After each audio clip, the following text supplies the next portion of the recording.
Hello. I'm a little early today because the last for Thursday, um, what happened was that it took a while for the live to come up. And so I thought, well, I'll start a little earlier. Hello. Two people are here. Nice to see you. Um, like I was saying, two people are on. Now there's one person. That quickly. Bada bing, bada boom. Hi, Marge. Last week, it took the server quite a while to come up, so I decided to come on a little bit earlier today, so that so that I'd make sure I was on while you're on, so you weren't waiting for me. So that's it. There's Gracie in the corner right there. So today, this month, we're talking about families as a spiritual path. And my training originally was as a marriage and family and child therapist in the 80s, a long time ago. And the family aspect of relationships was really, really fascinating to me. And the way that I was trained was in terms of what we call systems theory, in a sense, looking at the family as a system, and that the components of the system work in a certain way. So there's mother and father and children, supposedly, and perhaps aunts and uncles and grandparents. And so the system has a way of functioning, and that system learns how to function in a way that works best for it. And but at some point, that system may become unworkable for aspects or elements of that system, like how a mom and dad are operating may create some sort of anxiety or anxiousness in the children. And so the children start to act out, and then the children or a child gets uh, focused on as what they call the identified patient or the identified person who's got a problem. And so people are pointing the finger, he's got a problem, he's got a problem. And finally, they get him to therapy. And if the therapist is wise enough, they'll see that it's the family system that has created this challenge in this child, and not the child itself. Rarely is the child responsible or at fault for the dysfunction, but the family is what it is.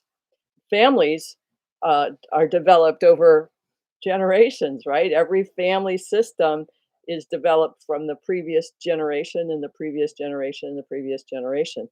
And so all of the dysfunctions, if you will, all the ways, the patterns, the habits, the struggles, the illnesses, they all come down into the current family.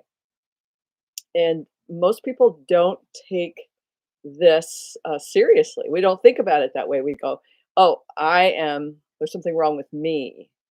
And so I'm the one with the problem. I'm the one that's unlovable, unworthy, whatever." But when we look at it in terms of the whole family, we can get a perspective that makes more sense. There's more intelligence in looking at the system rather than that a person is broken. If a person is broken, they didn't just get broke, and rarely is a person broken. But that perspective that we take on, that a person is broken, it has to come from someplace. And the dynamics, the family dynamics, the family system is creates that relationship within oneself, and it goes on from there. Most therapies. This is one of the things that I loved about family therapy. This was a long time ago. Family therapy was really about seeing the whole system as healthy and having an ability to heal itself. Most therapies and psychotherapies have orientation of dysfunction or a disorder, or there's something wrong, or there's a problem. Where for me, growing myself up in therapy as a family therapist, it was like this system is trying to work itself back into wholeness and doesn't know how. So having a perspective of wholeness and health, that everyone and everything has that capacity, I think that was fundamental to who I am now and how I work as a transformational life coach. So, so there's a one particular book that there's two books I look at that I love and love to recommend. One of them was written by John Cleese and his psychologist friend, and it's called Families and How to Survive Them. And to me, it's one of the most brilliant books ever written about families and the dynamics. And here, John Cleese is asking the psychologist a lot of questions about families and marriages and children and the dynamics. And they explain it in such a really, really good way that it's really helpful, really, really helpful. So, Families and How to Survive Them. It's been around for a long time. You can probably find it on Amazon. So, that's sort of my introduction. Yes, I am have been a family therapist. I have done family coaching. I have done some marriage coaching and partnership coaching. Um, it's very difficult because uh, people want people generally want to fix their partner. it's my marriage would work if he would change, or my marriage would work if she would just do it my way. And the more that if one of the things I liked about coaching and coaching couples is I say to them, here's what I want. I want you both to come together and decide what you want out of this coaching relationship with me so that there's a functional trajectory that we're on. So it's just a little bit of a background uh, of um, of what I do and how I come to sit here today talking about families as a spiritual path. Now, the spiritual path part I haven't talked about yet, in a sense that my experience of growing myself through the therapy process, through learning how to be a therapist and working in recovery for 8 years, but also then going into spiritual guidance, which is what I specialized in for a long time. That brought me to transformational coaching, where I'm integrating the therapeutic process in a sense of holding people and supporting people with a spiritual perspective of wholeness and moving people towards greater and greater degrees of wholeness and knowing themselves as whole and knowing themselves as love as a fullest expression of the divine self. So so when I can look back in terms of what happens in a family, I can see that it is part of our life is a spiritual journey. It's one aspect of where we can learn who we are and who we are not through the dynamics of a family. So yes, last week we talked about um, parents without custody and parents who don't have children, and what that kind of path looks like for people. And today I wanted to talk about the struggles of feeling like the unfavorite child. Now, I don't know about you. Now, right now, Marge is the only one on. I don't know about you, Marge, uh, but most of us at some time as a child feel like we are the unfavorite child. Even when we are a single child, an only child, we have times probably where we feel like our parents don't like us or don't want us around or something like that. And so as a child, we don't have the reasoning capacity to make sense of the fact that somebody doesn't like us and it's not about us. It's really, really challenging, especially for little children, to make sense of that. And so we get hurt and we feel unloved and feel unworthy. We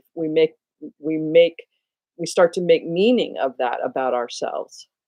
And it goes from there. I want to say hi to David. Hello, David. And David, I also want to say that you wrote a beautiful comment on one of my other videos, and I didn't get a chance to respond and say you are so right on about what you wrote. So thank you for that. And I'm sorry, I don't know what happened to your comment, but it disappeared and I couldn't respond. But I do want to thank you for that because it was really, really, really, really great. And it kind of has to do with what we're talking about today as well, is these family dynamics that children, we don't understand, and it doesn't make sense. So this is such a big topic, but I want to say the intention of talking about this. Hi, Fred. Um, the intention of talking about families and this particular topic of what it feels like, and struggling with feeling like an unfavorite child, is the intention of this is so that we can disconnect ourselves from the story, disconnect ourselves from the experience of what was in the past, disconnect ourselves from what we made it mean about us, and perhaps then be able to disconnect ourselves from the patterns of thinking, feeling, what we do, and how we be in our lives based on those experiences. So, number one, acknowledge, hey, this is how I felt as a kid. And number two, hey, this is what I decided about myself because of that experience. And number three, here's how I've been being in my life for 20, 30, 40, 50, 60 years because of that. And fourth, it's like, hey, I don't have to keep thinking that way. I don't have to keep indulging myself in the suffering of what happened in the past. I can disconnect myself from it. I can differentiate myself from that pattern. I can individuate myself, and as Maslow calls it, self-actualize. I can become who I want to become. I can let go of that stuff, that story, that belief, and become who I want to become. So I call it a spiritual families a spiritual path because there's a learning in all of this, and the learning goes on and on and on and on and on. I I when I think about talking to you for this period of time and looking forward to chats and comments with you, I it's like, where do you start talking about families? And part of the challenge is being able to see that as little children and babies, we don't come in necessarily as a clean slate. Most of us have had previous lifetimes and have had other ordeals, and before we get into this family. Now, that's my perspective. That's my experience. That's my sense, is that when we're coming in, we have our own baggage, or we have relationships with the people that we're with, perhaps, and in that family, and we're working it out. And the other piece of that is when in the birthing process, or even in the process of being in the mother's womb, there's a whole lot of stuff that's happening to us, that is not our small, you know, brains cannot comprehend. It cannot make intelligence of it. In a sense, it's just happening to us, and we begin to create a perspective, and we have sensations and feelings, the proprioceptors, the receptors in our bodies for pain or joy or happiness, or all of those things are working themselves out even when we're in the womb.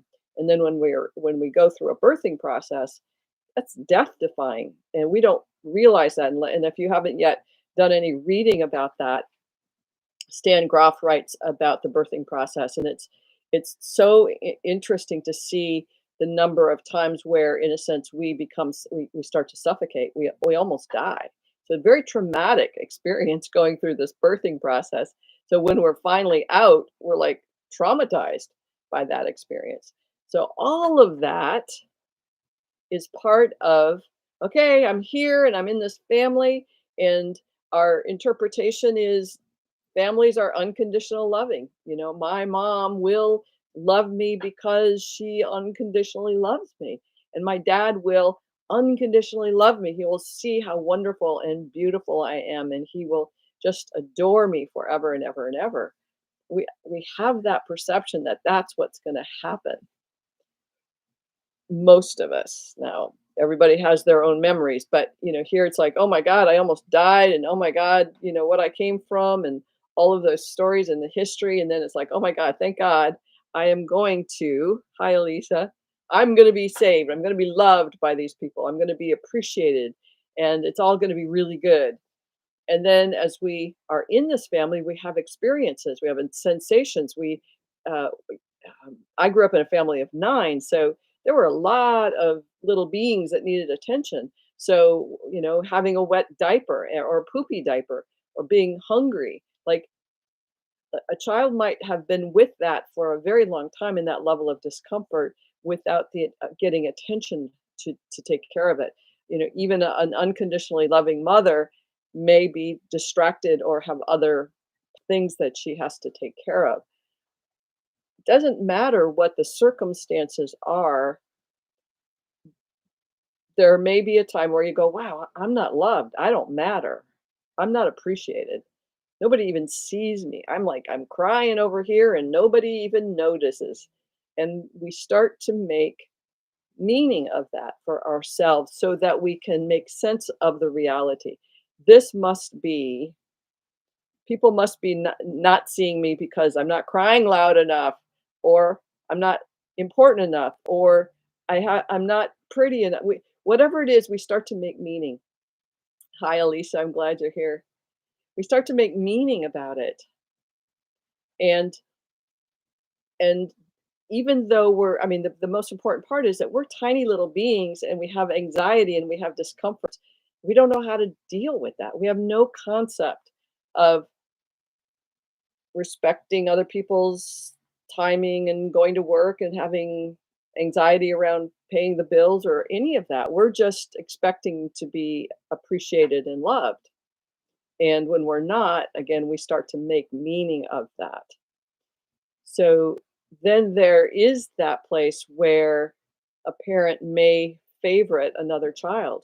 They may have a relationship that is different than what they're having with me or with you or with this other children. And so we start to feel uncomfortable. We start to feel like, wait, is there something wrong with me, or am I missing something? Am I different? What's going on that this is happening? And quite often, for all children, there is a loyalty to the parent. We're loyal in believing that no matter what, our parents are great. Even when we might not like what they're doing, we always have this loyalty towards our parents. And this is true for children who are abused, emotionally or physically abused by their parents, is they'll protect their parents, and believe that their parents, can turn this around. They can be, loving and present and healthy parents.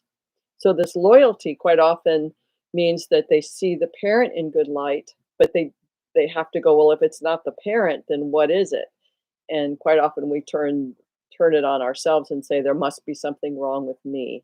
There must be something inadequate or different about me. And I know a lot of children who have different sexual preferences than their parents feel as an outcast, or they don't know how to fit in or be part of the family with their differences.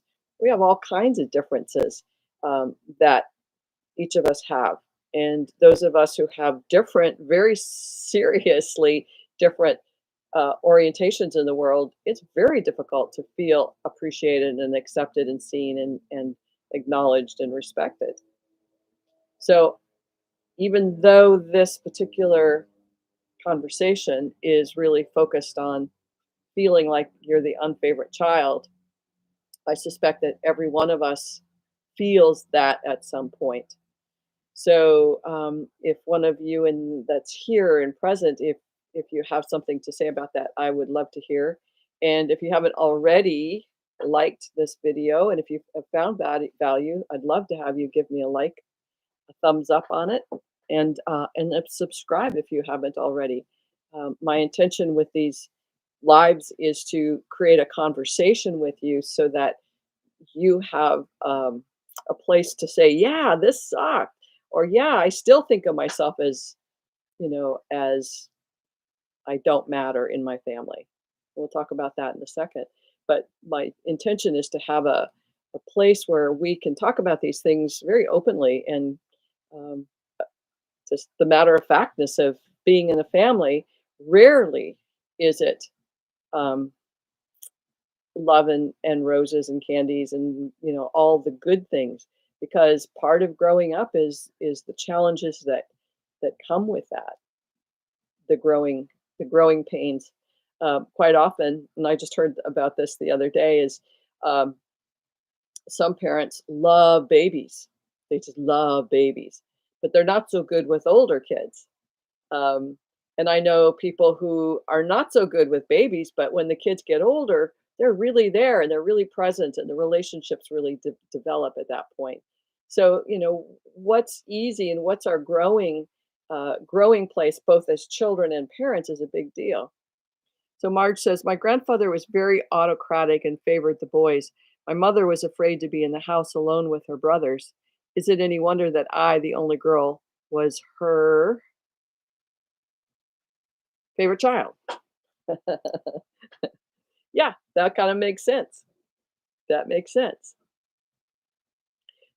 When we can look at the dynamics of a family, it gets very, very interesting. There's something called a genogram. Most family therapists learn how to do a genogram, which is kind of like a family tree, but it's not looking at the genetics of who was what and where did they live, but more of that psychosocial element, like, Uncle Jack suicided, and before that, two generations before, there were three other suicides, or that kind of dynamic, or there were the mental illness elements of life, or um, who who moved away, who never got married, who all kinds of the dynamics. And when we can look at those, then when we're in the presence of this one individual or family, things make sense, just like what you said.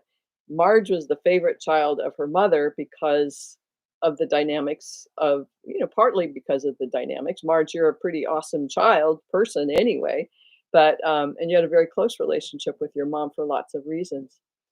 David says, two extremes. The child is the extension of the parent, or the child is seen as a unique individual. A child is dependent on parent security, therefore conforms and sometimes denies self-reality. Yep, yep.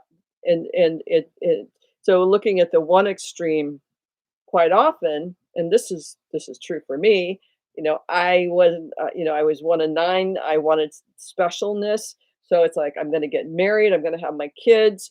That's going to be my family. They're going to love me. They're going to adore me. They're never, they are an extension of me. They are never going to leave me. We're all going to think the same and be the same and be happy together. And that's how I was gonna get my needs met for being favorite, is I'm gonna have kids and they're gonna think I'm the favorite. So, all of those things, that's not what happened, but I mean, I had kids, but that was not what happened. But we have those thoughts like, why do we want children in the first place? What are we wanting by wanting children? I kind of talked about this last week as well. But then once we have children, how do we be honoring of these individuals? Mostly we're not. Mostly as an extension of myself, I don't think of them as being unique and having a different perspective. I'm still learning. My daughter's 45. I'm still learning that she has her own way of looking at the world and being in the world. It's not has nothing to do with me in that way. I might have influenced some of that, but I am not, when I think about who she is and what her preferences are, I want them to be like me. I still struggle with that, as opposed to honoring and respecting that her perspective and her preferences are hers, and she's happy. That's what matters. And she's a good mom and a good wife, and a good friend and a good business person. Like, she's doing great. The other part of this is a child is dependent on parent security, therefore conforms and sometimes denies self-reality. Um, Yes, we are dependent on our parents, it's like how an autocratic person, in a sense. Margie was talking about her grandfather being very autocratic. They're kind of autocratic people are pretty afraid, and they rule over, and there's no room for other opinions. There's no room for um, there was no room in my family for any conversation. I had no None of us had a perspective that was worth listening to. And so we learned to shut all of that off and say, yes, he knows what's right. He's the one that's, until we got to a point where we said, no, that's bull poo poo. It's not enough. It doesn't work that way. And then we started to differentiate ourselves. We began to see ourselves as different. But a lot of that construct of the hurt and the wounding that comes from the perspective of being unloved is very much, in a sense, takes place probably before we're 5 years old. So even though we can start to deconstruct the patterns of those relationships, at least in our own mind, it's a beginning. We never got to a point. Well, my dad had a lot of money, and so I know for me, and I think for others, we were staying connected because of the money, as opposed to this guy was not respectful and honoring. We were not safe to be ourselves with him or my mother, and that's a pattern that we begin to practice. It's like I wasn't safe as myself in that family, either with my basically none of my siblings or my parents. I wasn't safe to be me, and I learned I'm not safe being me.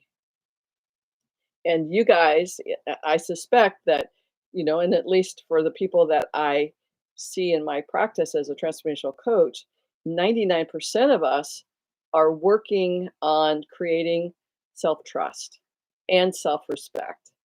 And it's we lost that so long ago when we decided that we're not the favorite, or decided we have no merit. We have no point. We're just another mouth to feed, or we're just in the way, or she'd rather have been with him than having to be with me. Those kinds of dynamics that that make us decide something in our own head about ourselves that is not just true as a kid, but we carry that pattern with us until we go, wait, no, that doesn't work anymore. That doesn't work for me, and I want to change it.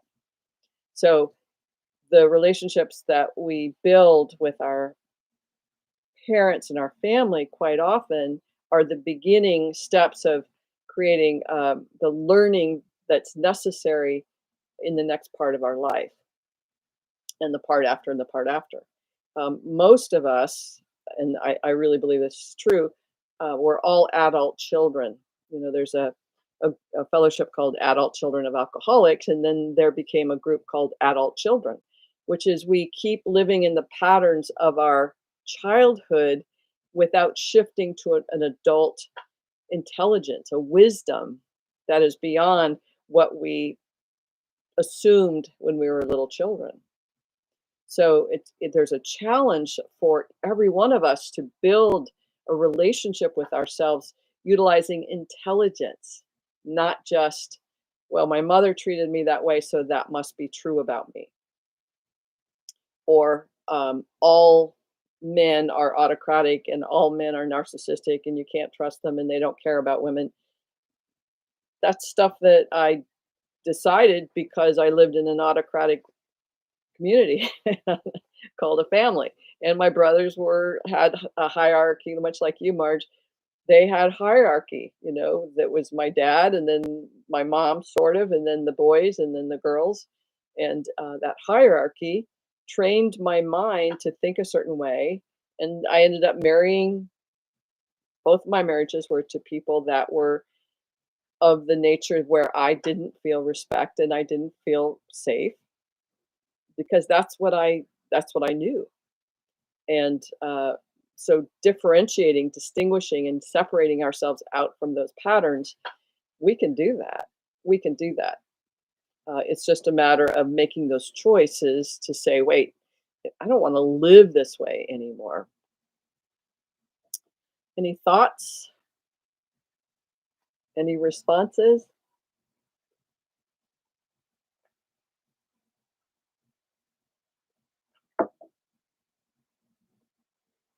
So part of this is that, so I want to say that at some point, very, very soon, I want to transition over to being adults living in a family that continues those patterns.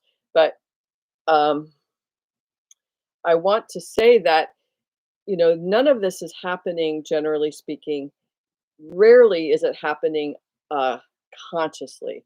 These are patterns that just unfold, but that we're not conscious of. And so we don't, as adults, we don't shift or change them. We don't see how they're affecting our children. Um, there's so many family sitcoms on TV, and they constantly point at the ignorance of the parents, generally speaking. I mean, sometimes it's the kids who are acting out, but generally it's the parents that did something or whatever, or didn't see, and a learning opportunity for them. And so there's a constant moral, in a sense, to a lot of these family sitcoms and situational TV that kind of keeps pointing to these family dynamics. It's not that we're trying to be wrong or bad, it's just the isness of that dynamic. Um, Sometimes, you know, uh, my dad loved to hunt, and so if you wanted to be with my dad, you'd go hunting with him, basically. Or he also loved to horses and breeding horses and racetracks and things like that. And so if you wanted to be with my dad, you'd go do that. Now, girls didn't quite have the place in terms of hunting, and so we were kind of left out. I wasn't as assertive, and my sisters weren't either in terms of assertive. It was tomboyish, but not enough to actually go practice hunting. It just didn't feel like it felt like it just didn't feel right to do that. So I never pushed. But that sounds like something that would have been fun to do, is hunt and fish with my dad. Um, but those kinds of patterns is like, my dad liked athletics, and so my brothers were all athletes in that way. um, my mom liked to shop, so if you wanted to be with my mom, you'd go shopping, and you'd like clothes, and you'd like food, and you'd like to, there's that orientation. And if you didn't do that, you kind of became an outsider. So quite often what happens is people go, oh, if I want to be with my mom, I got to do this. And so we start to form a personality. We start to form preferences based on, and I think kind of this is what you might be saying too, David, is we start forming preferences based on what our family needs or what our family wants. So athletes, or intelligent kids, or funny kids, the humorous person. There's also these are kinds of types of what happens in families is there becomes the lost child, and that's quite often a middle child that they become lost. They just kind of go away, and nobody even notices when they're not around. So families and children pick a thing, and they know that that's going to get the attention from their parents, and then they feel special and important in that way. And then there's always the other side of that, which is like, ooh, if I'm not that, then I'm not important. If I'm not that, then I'm not significant. If I'm not that in terms of talented or beautiful or whatever, that insignificance, that becomes the insecurity for the child.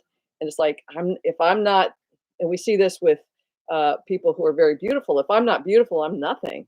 Or a person with power. Or if I don't have the power, I'm nothing, because they don't have a sense of who they are in themselves. They had, as a child, learned to rely on the influences or the approval of others. So this has been a very huge challenge for all of us to find out who we are. This is the spiritual path, right? Who am I without all of these identifications that I took on? You know, beautiful. I wasn't smart. I was thought to be pretty dumb as a kid. Don't They said don't make her go to college because she won't be able to do it. So I tried to be marriageable, tried to be a good mom, those kinds of things. But those are identities versus who am I inside?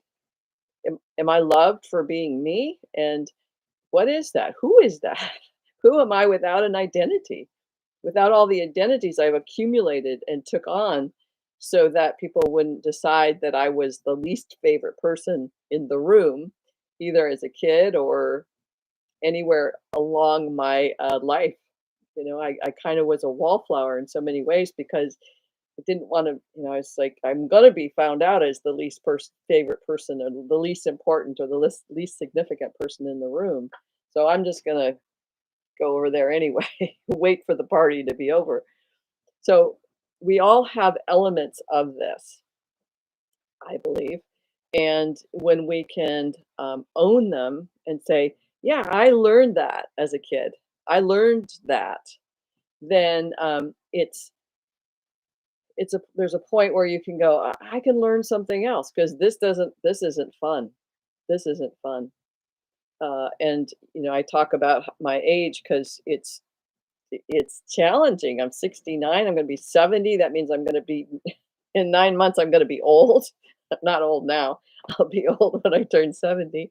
That identity, that identification I take on, I'm constantly working with who am I without these identities, without these orientations that I thought were important and significant. The kind of clothes you wore, the where you lived. I have been wanting to live in a house for a very long time. I live in a travel trailer. It's a beautiful travel trailer, but it's like it's not a house. It's like that's part of an identity that says that this is less than awesome. Excuse me. Over time, as I come to appreciate and love myself, I also love my home as it is.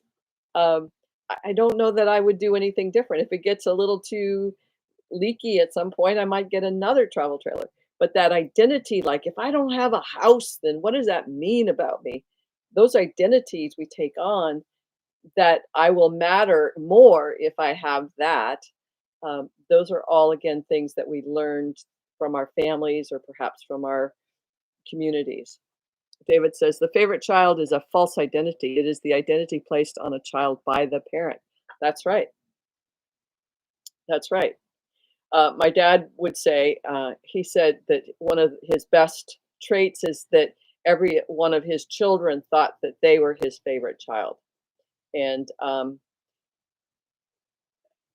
given a lot of the craziness in the family, that was a pretty cool thing that we all kind of had a sense that we were his favorite.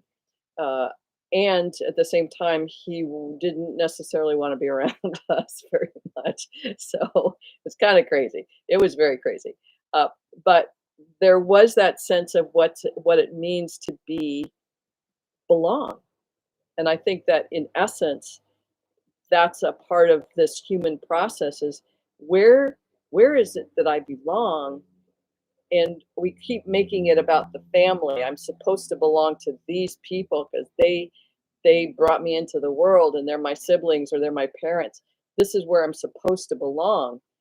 And when but if this group is abusive and or ignoring or disrespecting you and who you are and what's important to you, is that really true that this is where we belong? We keep trying to belong, but it may not work. And and and that's part of our challenge of differentiating, not only differentiating, but individuating and perhaps finding the family that we belong to versus trying to belong to a family that doesn't meet our needs for being seen and witnessed.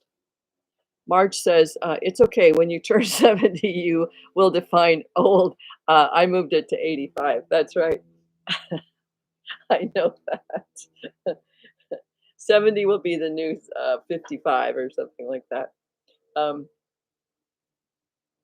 but it's challenging for even now. A number of my clients are wanting to belong to their mom and dad and brothers and sisters, but who they are, it cannot be respected and honored. And so they go home and there's frustration and disappointment and hurt. And it's like, do we want to keep doing that to ourselves? We can disconnect. I mean, we can still love and appreciate these people, but do you need to continue to enforce a relationship that actually doesn't exist? Every relationship, every healthy relationship has to be founded on love and respect and trust, that you can trust that you are safe being with them. Every single client that works with me, they say, I feel seen by you. I feel safe being with you. And that is sometimes the first time they've ever experienced that. And I think 99% of, I use that statistic a lot, but I think most relationships with coaches or therapists or spiritual guides or ministers is based on wanting to be seen and witnessed. And if a health provider isn't witnessing and actually seeing the individual for who they are, then the person hopefully will go someplace else. But if their dysfunction is strong enough, they'll stay and keep trying to prove to their therapist that their perspective is or whatever. You know what I'm trying to say? Is quite often people will stay with therapists that don't see them because they're playing out the patterns of their family. It's just a fascinating dynamic that is ongoing forever until we become aware of how attached we are to these stories, how attached we are to this truth that, hey, this is what happened to me in my family, so it must be true about me no matter what. Um, I think that I'm jumping quickly, but because we have 20 minutes left. But I think that a lot of times people divorce because they um, they need to individuate from that patterning of what was cultivated in their relationship. So first, it's in there. And this is in the book again, the families and how to survive them. It's like this is what you learned in your family system, and then you get married and you do it again. I expected, and I hear this more times than not, that the expectation is that the relationship, I want my partner to be loving and kind and respectful, and I can trust that that's true. But most of the time it's not because we marry our family so that we can, it's another opportunity to disengage and grow ourselves beyond that pattern into a healthier, more respectful, self-respecting life pattern. But quite often we'll divorce and then we'll just repeat it with another person and then another person until we either stop getting married or we go, wait, I got something to learn here because this isn't working. If you're unhappy in your relationships, something isn't working. It's not that you're wrong or bad or that you're broken. It's that there's a dynamic that you decided was true as a child and you brought it to your life here and you keep wanting it to work out even though it doesn't. I hear this quite often in patterns of women who are with abusive men. And they may not be physically abusive, but the emotional oppression, which is kind of a natural thing that we expect, just floats in the air. Um, that gets played out, and the woman doesn't want to leave their partner, even though they're not married, just a boyfriend, but they don't want to leave that because they're afraid. Who am I without a man? I'm still looking for the approval of my dad. And this is a lot. So maybe one of you is going through that. And we go, why am I playing out a pattern like that? Well, we believe it's the best we can do because we weren't the favorite, you know, or I wasn't so beautiful.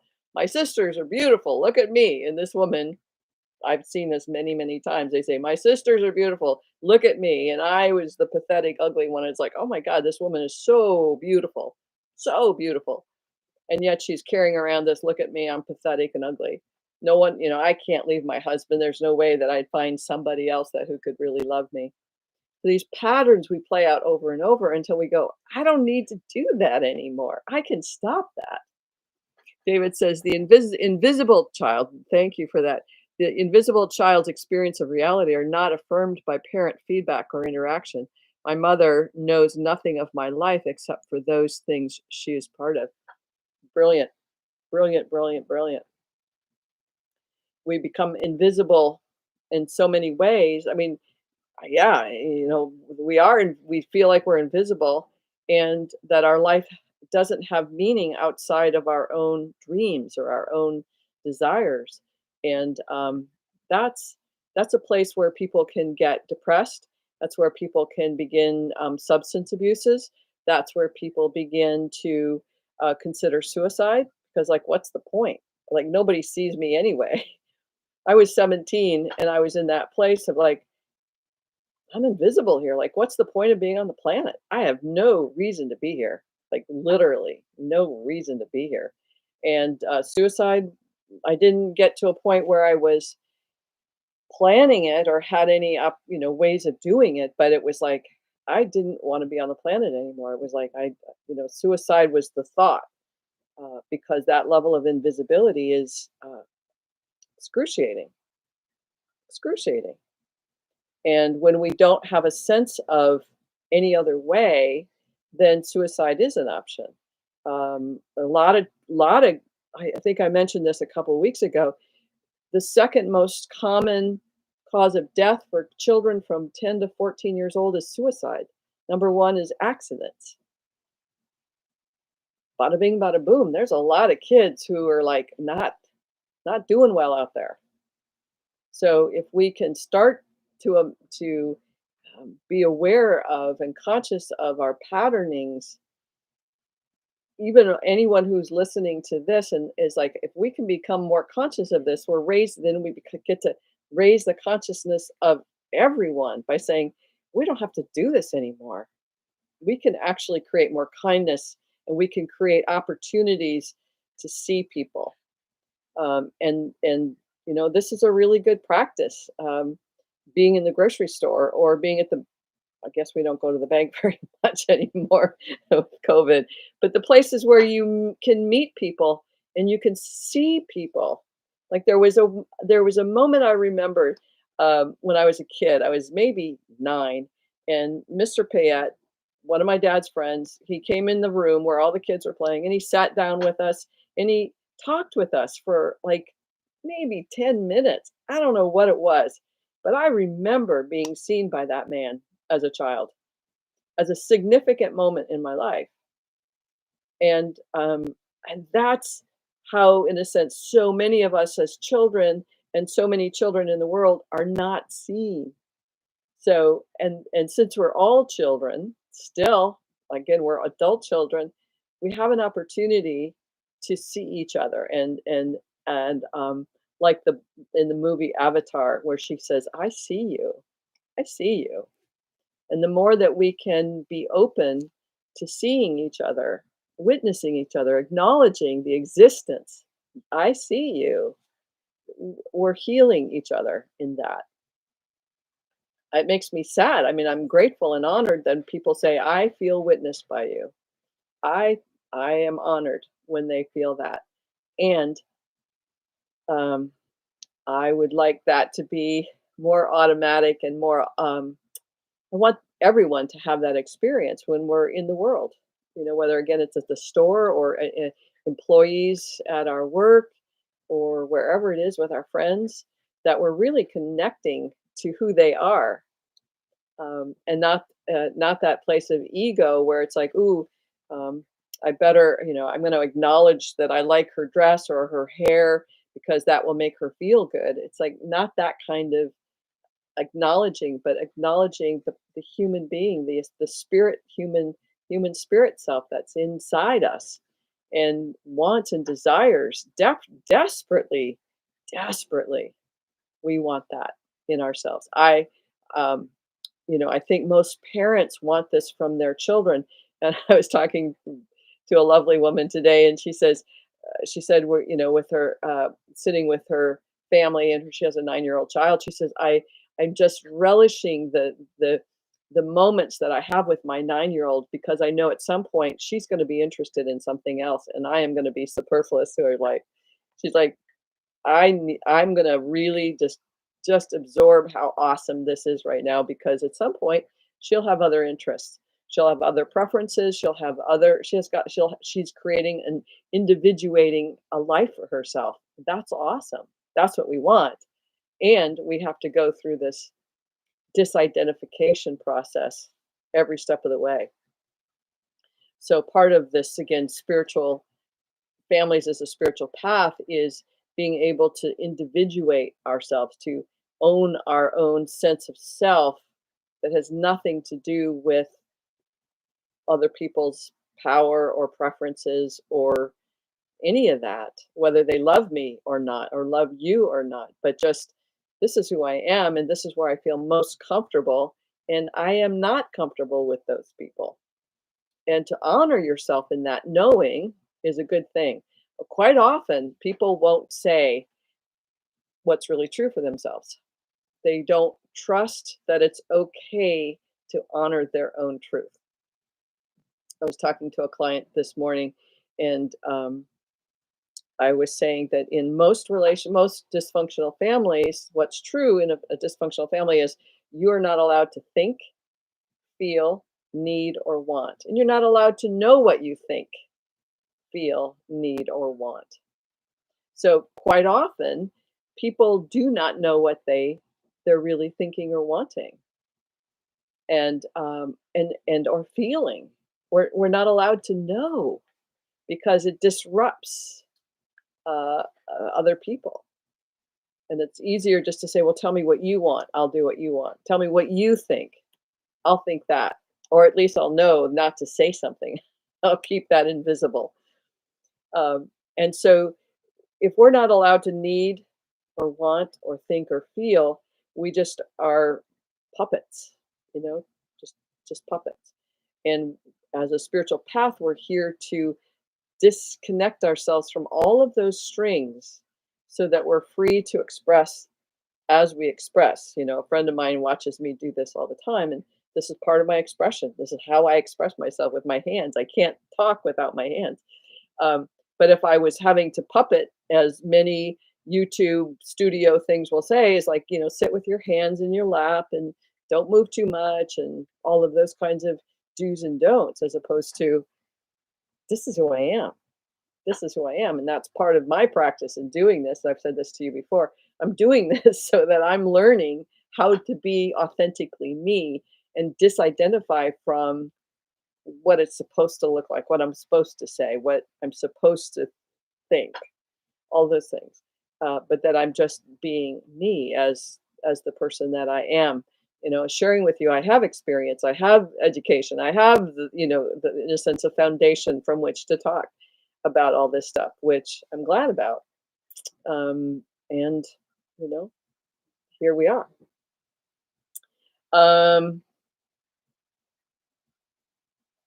so I was looking at if you were to consider, I'm going to leave you with this, I think. Um, if Marge says, I had a moment of being seen when I was a teen. I went to a shoe repair shop for mom, and I was greeted by Mr. Chick, as if he'd been waiting all day just to see me. Yep, yep. We have so many gifts that we have available to share with people and make their life. You know, that's something you've been with you, Marge, for so long. We can give that to people effortlessly if we want to. Being a Mr. Chick, I would love to be a Mr. Chick with everybody, you know, for everyone to have that kind of experience when they see me or when I see them. I would love that. That's my new that's my new goal is to be Mr. Chick.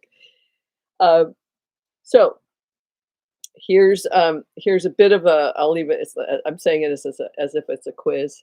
That was a formative moment. Yes, indeed. That somebody saw you. Somebody saw you. I see you and thought you were pretty dang cool. David says, perhaps to honor oneself and our differences. Opinions are from different experiences. When a child rebels, it's the beginning of independence and thus a joy to a parent. Yay! Wouldn't that be great? Wouldn't that be great if our parents said, I like that you have an opinion different than mine.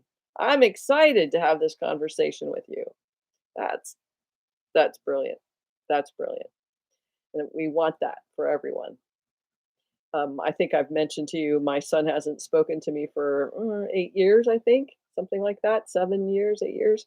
And I miss him. I would love to have a relationship with this person. I don't know him anymore. It's been 8 years of in terms of how he's grown and how he's changed. But I so respect that his choice was important enough, that he respected himself and made that choice for himself, that he needed to do that. At some point, it would be great if he changed his mind at some point, but if he doesn't, I love him and I respect him for that choice, um, because he's taking care of himself in the way that he needs to, where I couldn't. I couldn't tell my parents. I was too scared that, I think they're poo-poo heads and that I needed to do something else. I didn't have the strength and the courage. So I'm so grateful that he has the strength and the courage to make the choices that he is making for himself. I want that for every parent to say, I so appreciate that's the choice you have to make for yourself. That's respect and honor. What could be better? What could be better? So I here's what I wrote down as a bit of a quiz. If we were to consider that there was a learning to be had in being an unfavored child, what would that be? So, what is it that if I grow up in a family where I am invisible or insignificant or not the favorite, what can I learn? What's to be learned by such a circumstance? And our life is full of those circumstances. So there's a learning to be had in any of these circumstances, but today we're talking about this struggle of feeling like the unfavored child. So, what's the learning? Um, A, I'm never going to be the favorite to one specific person forever. So I can only be that favorite person to me. So that's number one. Is that the learning? Or B, I'll use substances, other people, and things to rely on so I don't have to deal with how it feels to be me. That's two. Or B, C, I'll marry someone and have children. They'll love me forever. That's a C. D, I'll get depressed and feel sorry for myself for the rest of my life. Or E, all the above. So it's a little quiz. Here's what I can learn from the situation of being the unfavorite. Um, is I gotta find my own way of loving myself and appreciating myself. And I'll tell you that I keep appreciating myself more and more every day I'm on the planet. That's one of the gifts of being so old is is being able to go, wow, I really appreciate who I am. I like myself. I'm my favorite person. This is what we want. That's what I want for you is to say, I am my favorite person. Doesn't matter if anybody else loves me or likes me. I'm my favorite person. I like living with myself. That's a good thing. I've learned a lot so that I can learn it because so I don't piss myself off all the time or whatever. But I've come to appreciate and really like myself. That's what is one of the gifts of staying on the planet for me, as long as I have. So that's what I want for you guys is for you to say, hey, I am my favorite person. That would be a good thing. David says, seeking to understand is the first step. Correcting the generational process is the action. That's right. That's right. Seeking to understand is the first. And I think it's hard. Our consensus reality says, oh, your family is the most important group of people. And we become so enmeshed in that orientation that we don't allow ourselves the mind to go, no, that family is actually pretty insane and it doesn't empower me and support me in being who I am. I can't buy into that system anymore. And the more that we can come to understand that, then we don't have to feel the guilt or the shame of disconnecting from that family, disconnecting from those patterns. And when we can do that, much like with Al-Anon or the 12-step programs, is we let go of that. We see where we're powerless over this family dynamic and these people perhaps, and we can make other choices based on something other than powerless guilt and shame. Lots of big stuff. And like you said, the correcting the generational process is the action. I think my son is in attempting in attempt to is sorry, is attempting to perhaps, heal that generational process. I would like to think so. I don't know, but he's doing something very different than the rest of my family, and I think the rest of his dad's family too. So something is shifting there. That's a very cool thing. I have no perspective of what's right or wrong because there is no right or wrong. It's just, are we healing the generational process that has we've been part of? Can we change the way that we look at how it's been and say, yeah, that's silly to keep doing that. Not doing that anymore. Let's do something else. Let's have some fun here. We're gonna be on the other side at some point. Let's just have some fun. So, anything else from you, brilliant, beautiful, wonderful people? Any comments left? I'm really grateful, Marge and David, for your comments, and I appreciate the wisdom that comes from both of you in sharing this. And I look forward to the rest of you to leave comments below of whether your favorite child and whether how that felt for you to be the favorite child. Did it work for you in terms of how you grew yourself into an adult? Quite often, if you're a favorite child, then you got to kind of keep doing stuff so that you're the favorite child. It's just another problem. It's just a problem no matter a problem as in it's a challenge. It's a challenge either way. And it's just again, it's these families are a spiritual path, and we have an opportunity to learn and grow through them, to individuate and find who we are and love ourselves. And that way we can love and have compassion for the people that came before. I think that's the other really important piece of what David's saying in terms of correcting the generational process is learning to love and forgive what came before. You're welcome, David. Thank you. Thank you all for being here. If you haven't already, please like this video and subscribe. And please share this with other people. You may know people who um, are in family challenges and need a little support. So please feel free to share this with them as well. All right. Thanks very much, you guys. Bye for now.